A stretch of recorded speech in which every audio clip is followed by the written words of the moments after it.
Good morning, it's Daniel Moore, it's Felixstowe Radio Breakfast. Welcome along to your Friday. It is the last day of the month. And it's actually the last day of Animated April. Good morning to you, Tommy. I'm here to see out April with you, Dan. Oh, what a month it's been. It's been almost a whole 2 days since I spoke to you last. How you doing? Yeah, I'm good, man. How are you? Oh, I'm awesome. Feeling a lot older now, to be honest. Well, we're now transitioning from your birthday month into my birthday month, so I think we're both equally getting old here. Okay, right. Enough about us getting old, because anyone would think that they're tuning into some one of them. Some OAP radio station. Well, that's kind of what we are. Felixstowe Radio, everyone. Okay. Anyway, moving on before we just insult everybody. Where's my cop suite? Oh, wow. Where's my cop suite? Okay. Dear, right, okay, so we've just gone and insulted everybody, then we've gone on to another radio station, that's good. What are we talking about? It's not good, by the way, folks, we're just playing. Tommy and I, we're not taking this natural aging process well. Even though we're quite far away from any... Moving on, Tommy, what have we got today? To see out Animated April, I figured I'd go for an animated classic, which you haven't seen yet, I know, but no. I know it's a film that you would very much enjoy. It's called The Iron Giant, and it came out in 1999. I believe it's rated PG.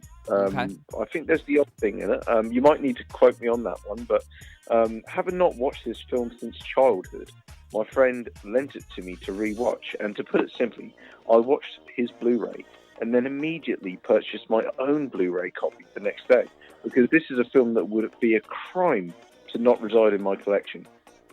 Okay. Just to clarify, by the way, sorry, it is rated PG. Just thought I'd tell you that. Carry on. Okay, good. I recall as a child being humoured by the E.T. aspects of the film. What with the whole kid discovers an alien and has to hide it from the government with hilarious results, truth, and it would be easy for people to say this film has just copied from that 1982 Spielberg classic. But no, I'm putting it out there that this film has more originality, more vision, and most importantly, more heart than most films, not just limited to the E.T. course of storytelling.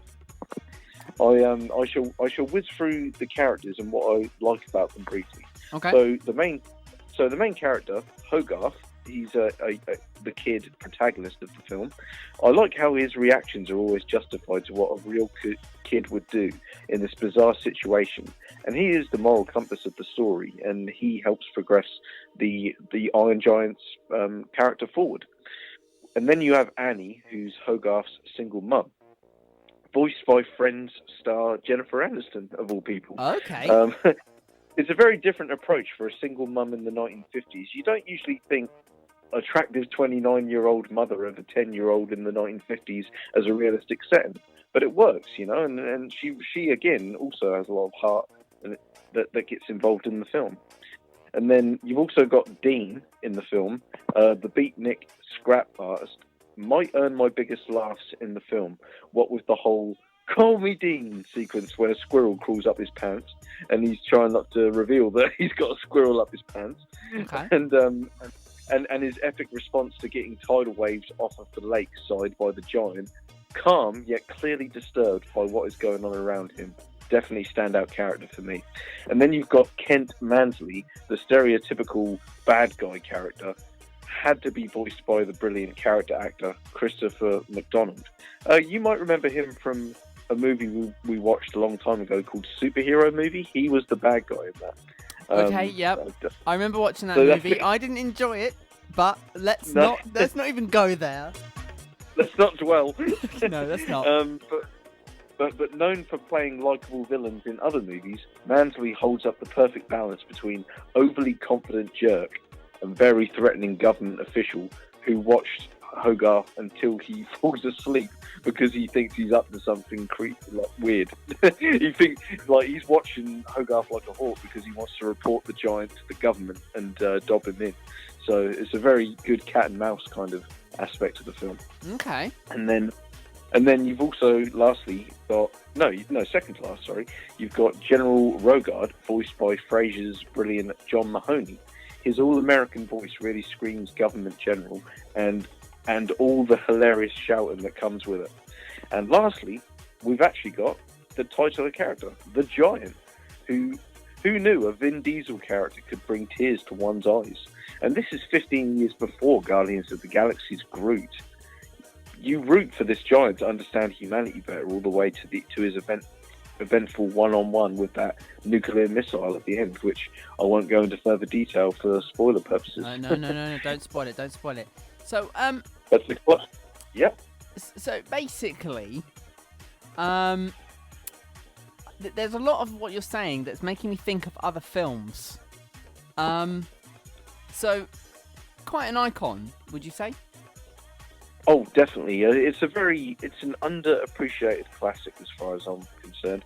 I actually say to close, I believe this film to be Brad Bird's best directorial film. And when his resume consists of The Incredibles and Ratatouille, that is really saying something.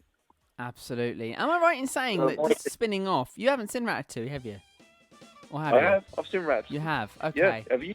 Absolutely. I love it. It's a great film. Yeah, but that's how good The Iron Giant is to me. Like, I actually prefer The Iron Giant to those two fantastic films, The Incredibles and Ratatouille. Wow. I mean, that really is saying something. That really is. Brad Bird, the director, he sadly lost his sister to a gun-related murder, and he dedicated both the movie. He dedicated both the movie itself to her, but also the story, which is all centered around hatred towards guns and violence in general. It's very anti-violent, the film, and that's a really good message to send out. There are two quotes that really hit home for me in the film and are worth remembering through all aspects of life. The first quote is, "We are who we choose to be," which reflects human nature's ability to always be able to choose the right path, impulse versus choice. And that really comes into conflict with the Giant's character in the film. And the second one is "Souls never die," which can be a metaphor for the afterlife, but just gives a softer view on death itself and can guide you through death-related experiences in your own future. This film is a classic from beginning to end, and without question, I'm rating this movie 5 stars. Bold. Very bold. But if it's that iconic, as you say, it's got to be 5 stars, surely.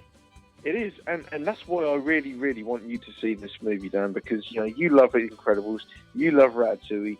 I'm guaranteeing you're going to love this movie as well. I would bet money on it. I'd do another Christmas bet with you. Oh, no. Another Christmas bet in April. You heard it here first, folks. Tommy Logic 101. Okay, we won't bet any more money. But anyway, that is gambling's not a good message to be sending, Tommy. Naughty. But we. Yeah. Don't do it, kids. Don't gamble. No, absolutely not. So, Tommy, this film. Okay, you say to me all the time, Dan, you need to see this film. You need to see this film. You need to see this film. Yep. You're throwing this one out. Obviously, it's a genre I like.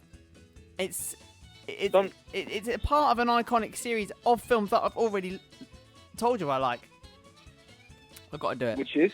I've got to do it. Well, Ratatouille and Incredibles. Those two films are incredible. Hey. Yeah.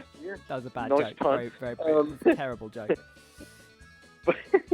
But yeah, like usually I tell you, Dan, like, oh, you need to watch this movie, or oh, you need to watch that movie, and I think, yeah, after I've said that, sometimes I think, yeah, I don't know, I might not be Dan's cup of tea, but this movie is your cup of tea, absolutely. It's an animated film. It's made by the same guy who did The Incredibles and Ratatouille, two films that you love. All round, I just think it's a very, very heartfelt.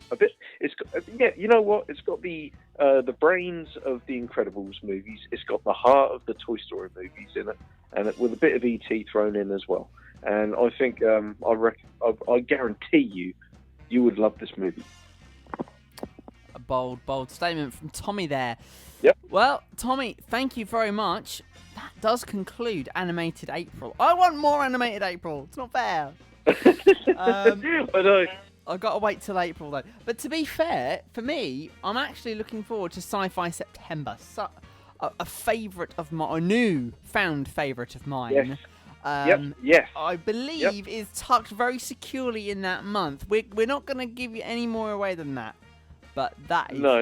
Yeah, we will bide our time. We'll pick apart every detail for that review, and we'll do that review justice. Absolutely. If you love hearing Tommy ramble on about reviews, about movies rather, you can find more about that online, or if you missed any of them and you're like, oh, I want to hear what this guy's got to say about this, check out our YouTube channel. The easiest way to get to it is on our website, felixstoweradio.org.uk/breakfast. You can't miss it there. You just click on one of our ugly faces and you will get a load of movie review goodness. Tommy, thank you as always. And no worries. Happy to be here and roll on May. Yes, May. Not just. No, I'm not even going to continue that joke. I was going to say May the 4th be with you. It's not Star Wars. Anyway, have a great weekend, Tommy. It's great to talk to you, and I'll see you soon. You too, Dan. Take care and have a great weekend, everybody else.